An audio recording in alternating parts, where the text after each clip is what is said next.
Pag-usapan po natin ang Bible alone. Bakit wala ito sa Biblia? Ilang beses nyo na po bang narinig ang linyang ito? Bible lamang at sapat na. Walang tradisyon, hindi kailangan ng iglesia. Pero ang tanong po natin dito, kung Bible alone lamang at yan talaga ang utos ng Diyos, bakit wala ito mismo sa Biblia? Dahil kung ang isang doktrina po ay mahalaga para sa kaligtasan, dapat malinaw itong itinuturo ng kasulatan.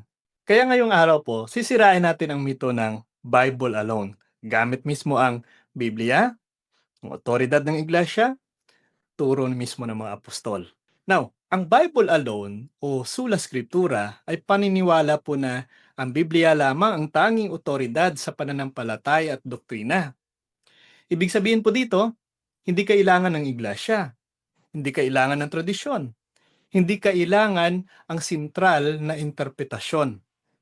Now, ang problema po dito, hindi naman ito itinuturo ni Kristo. Hindi naman ito itinuturo ng mga apostol. At kahit kung titingnan po natin sa Biblia, wala din tayong mababasa. Now, ito pong tanong na diretso. Saan mababasa sa Biblia na Biblia lamang ang otoridad?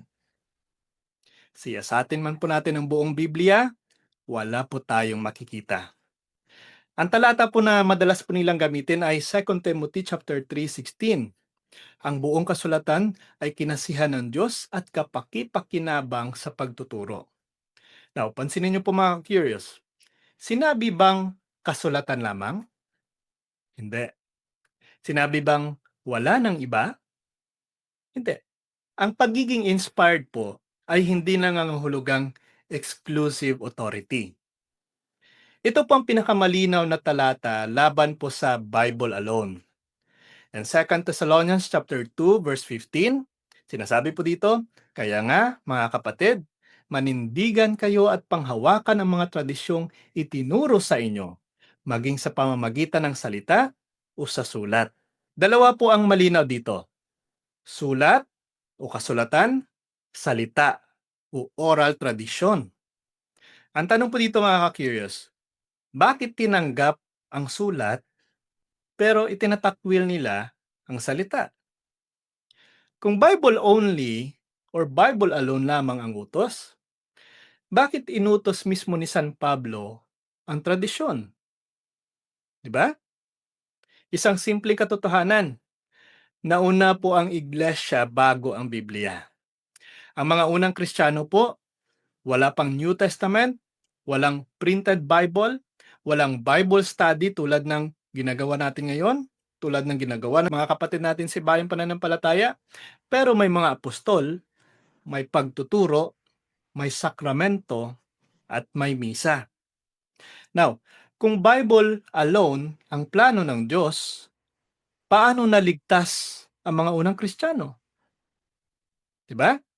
Napakahalaga po ang tanong nito. Hindi po ang Biblia ang nagbibigay po ng Biblia sa sarili nito. Malinaw po yan.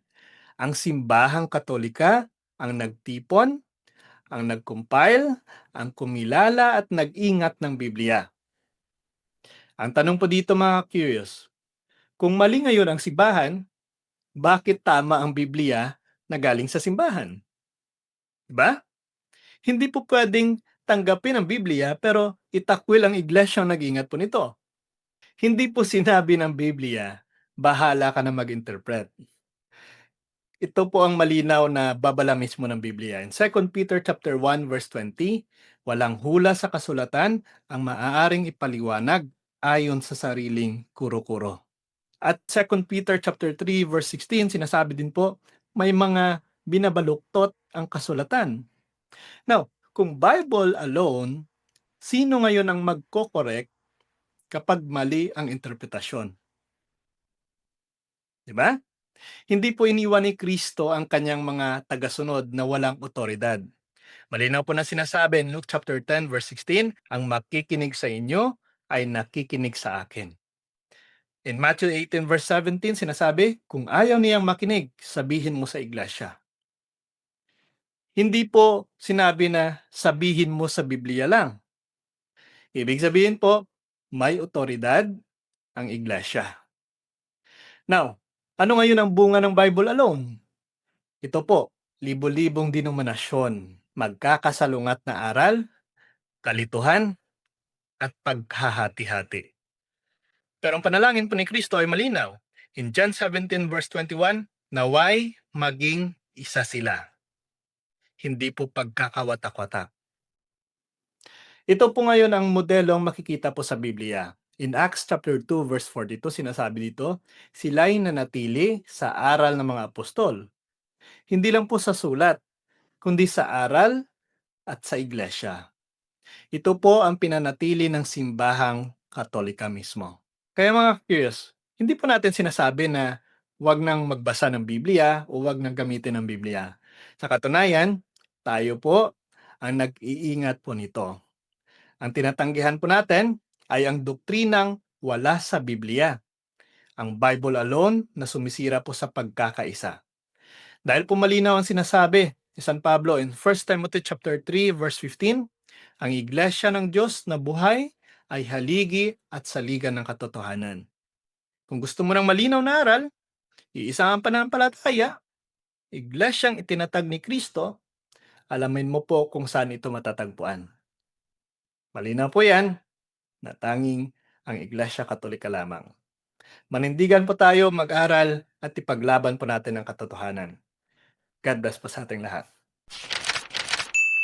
So ayan po mga peers, sanay kapupulatan po natin ito ng aral at kung nagustuhan niyo po ito, please like and share, ibahagi po natin sa mga kakilala po natin and please don't forget to follow and subscribe po ng ating YouTube channel, Mr. Curious Catholic.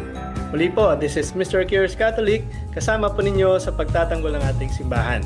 Pro Deo et Ecclesia. Sa Diyos po ang lahat ng kapurian.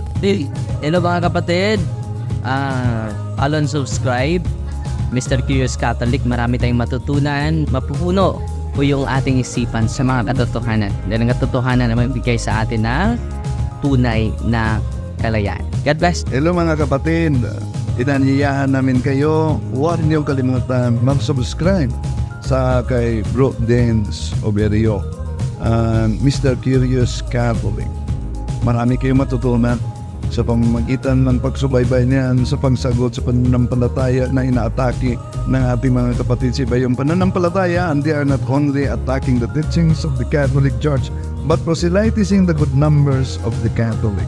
At sa pamamagitan sa pagsunutin niyo nitong Mr. Curious Catholic, Facebook page and YouTube channel, dami ninyong matutunan. Isabuhay natin ang ating matutunan. Pro Deo et Ecclesia.